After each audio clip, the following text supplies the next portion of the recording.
অন্তর্বর্তী সরকারের অবস্থান, রাজনীতির সামগ্রিক আন্দোলন এবং এসব প্রেক্ষাপটে আলোচনার জন্য স্টুডিওতে যুক্ত হয়েছেন সহকর্মী আতাউর কাউসার।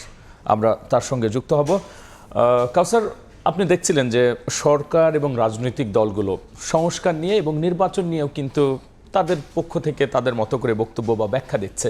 সেক্ষেত্রে রাজনৈতিক দলগুলোর অবস্থান আপনার কাছে কেমন মনে হচ্ছে, কিভাবে ব্যাখ্যা করবেন? আসলে বিষয়টি হচ্ছে মত পার্থক্য আছে, কিন্তু মতবিরোধ বিষয়টি এভাবে বলা যাবে না। মত পার্থক্য রয়েছে। রাজনৈতিক দল এবং সরকার প্রত্যেকেরই কিন্তু লক্ষ্য একটি, তারাও চান যে একটি সংস্কার হোক এবং সংস্কার পরবর্তী একটি সুন্দর বাংলাদেশ যেন গঠন করা যায়। কিন্তু যে বিষয়টি নিয়ে কিছু মত পার্থক্য দেখা যাচ্ছে, তার একটি হচ্ছে নির্বাচন কখন হবে।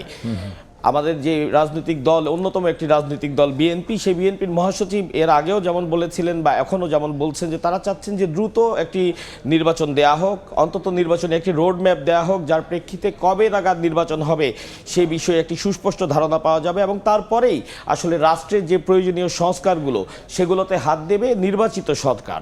তো এই বিষয়টি সংস্কারের ব্যাপারে বিএনপির বক্তব্য, এবং সংস্কার চাচ্ছেন কিন্তু বর্তমানে অন্তর্বর্তীকালীন সরকারে যারা রয়েছেন তারাও।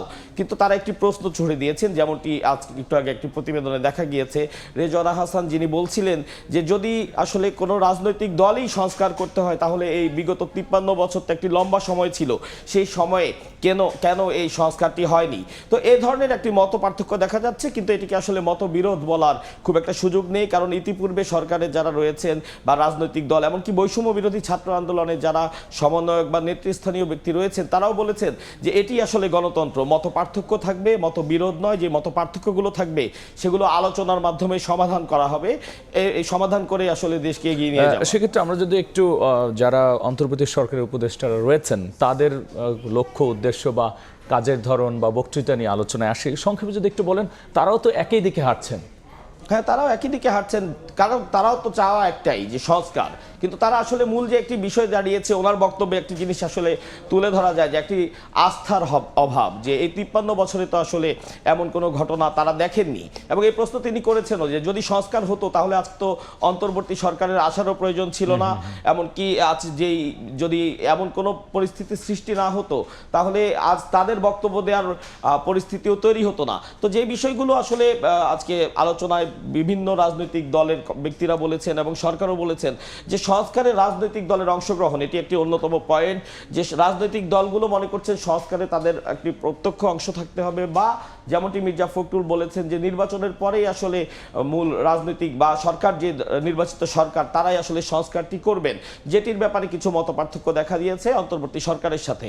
এবং রাজনৈতিক দলগুলোর বিষয়ে সরকারের মনোভাব, যেমনটি বলছিলাম যে অন্তর্বর্তী সরকারের যিনি উপদেষ্টা তিনি কিন্তু তার বক্তব্যের মাধ্যমে রাজনৈতিক দলের ব্যাপারে তার যে একটা আস্থাহীনতা রয়েছে এর মাধ্যমে কিছুটা মনোভাব বুঝিয়ে দিয়েছেন।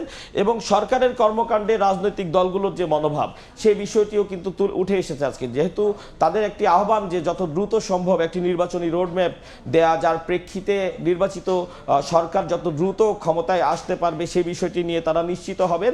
তো কাজেই অন্তর্বর্তী সরকারের কর্মকাণ্ড নিয়ে তাদের যে মনোভাব সেটিও আসলে আমরা কিন্তু এটি দেখতে পাই যে অন্তর্বর্তী সরকার তারা যে রাজনৈতিক আকাঙ্ক্ষাকে পূরণ করতে যাচ্ছেন, সেক্ষেত্রে রাজনৈতিক যে কোনো দল কিন্তু তাদের সাথে বসতে চাইলে, কথা বলতে চাইলে তারা কিন্তু ওই দিনই তাদেরকে সুযোগ দিচ্ছেন, এমন কথাও তো বা এমন উদাহরণ তো আমরা দেখছি।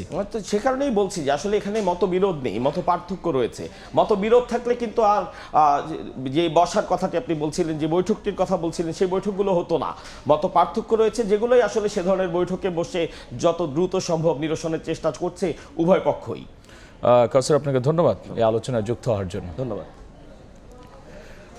রাজনৈতিক দল এবং নির্বাচনী ব্যবস্থা এবং সামগ্রিক সংস্কার এবং এর সংশ্লিষ্ট আন্দোলনের বিষয়গুলো নিয়ে আলোচনার জন্য স্টুডিওতে যুক্ত হয়েছিলেন সহকর্মী আতাউর কাউসার।